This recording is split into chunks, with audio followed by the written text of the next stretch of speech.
ఏ lawyer కి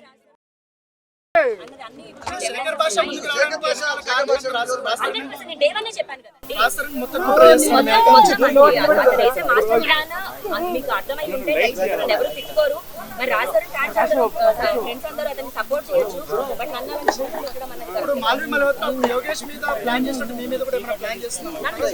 చేస్తేనే ఇవాళ హెల్ప్ అని బయటకు వచ్చానండి. నన్ను జైలుకి పంపించిన వాళ్ళు నన్ను చంపలేరా? నేను డ్రగ్స్ అమ్మలేదు. నాకు అలాంటి బతుకు నాకు నేను ఎప్పటికీ బతకను. రోడ్డు మీద చెప్పులన్నా తుడుచుకుంటూ బతుకుతానేమో కానీ ఆఖరికి ఇంకా కాళ్ళు చేయి ఇరుగుతే అడుక్కుంటూ బతుకుతానేమో కానీ అలాంటి లుచ్చా పని అయితే నేను చేయను. నన్ను అలాంటి పని చేశాను. నన్ను లుచ్చా మహానుభావుడు లుచ్చా అయి ఉంటాడు. అది 2 ఎడిటెడ్ కాల్స్ అండి. 2 ఒరిజినల్స్ కూడా నా దగ్గర ఉన్నాయి.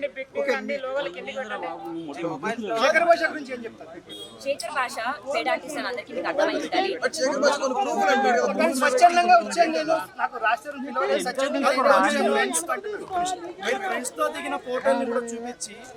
అవి ఏదో వాళ్ళతో ఇంకా సభ్యంగా ఉన్నారంటే క్రియేట్ చేస్తున్నారు. గోవాలో మేము ఒక సాంగ్ షూట్ చేసాము. అది ఎలా మ్యాచ్ అవుతుంది అంటే వేసుకున్న డ్రెస్ కూడా మ్యాచ్ అవుతుంది. మీరు చూడండి. దానికి మేము ఇప్పుడు ఈ రోజు కోసం అని నేను వెళ్ళి ఇప్పుడు గోవాకి వెళ్ళి షూట్ చేయను కదా.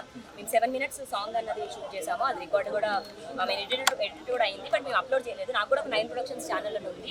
నేను షార్ట్ ఫిలిమ్స్ చేశాను. అప్పుడు తీసుకున్న ఒక ఛానల్దే. అండ్ ఆయన ఒక హీలర్ అంటే ఒక థెరపిస్ట్. ఓకే, ఒక థెరపిస్ట్ ని పట్టుకొని ఫారినర్ కదా తప్పు. అది ఎవరికి ఉండాల్సిన ప్రొఫెషన్ వాళ్ళకు ఉంది. అంటే శేఖర్ భాష మాత్రమే కదా ఇక్కడ మగజాతి ఆనిముత్యము, మగవాళ్ళకి అన్యాయం జరిగిందని వచ్చాడు కాబట్టి అతనికి అతని ప్రొఫెషన్ లో అతను మిగతా వాళ్ళందరినీ అలాగే వేస్తున్నాడు. నాకు కావాలండి. నేను అతన్ని నమ్ముకొని 10 సంవత్సరాలు ఉన్నాను. నా కెరియర్ వదిలేసుకున్నాను, అన్ని వదిలేసుకున్నాను. ఏమీ లేకుండా నేను ఒక ఇంటి పట్టునే ఉన్న ఒక మనిషిని.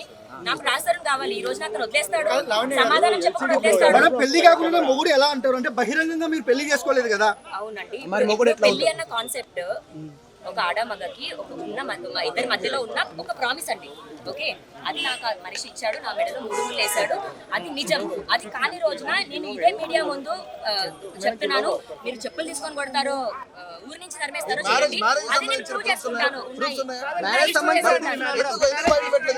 అదే అండి, ఇలాంటి రోజు ఒకటి వస్తుంది.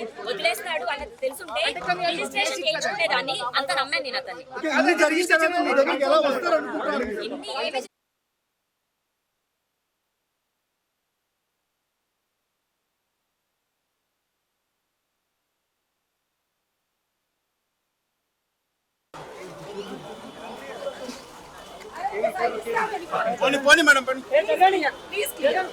చాలా వచ్చి చాలా అందరం తీసుకున్నాం కదా.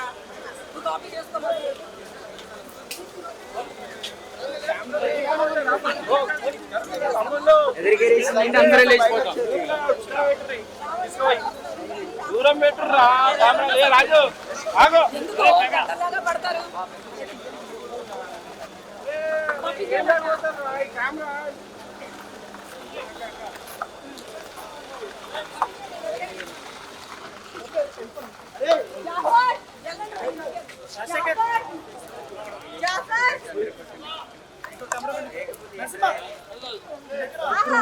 ఈ వీడియో నచ్చితే లైక్ చేయండి, షేర్ చేయండి.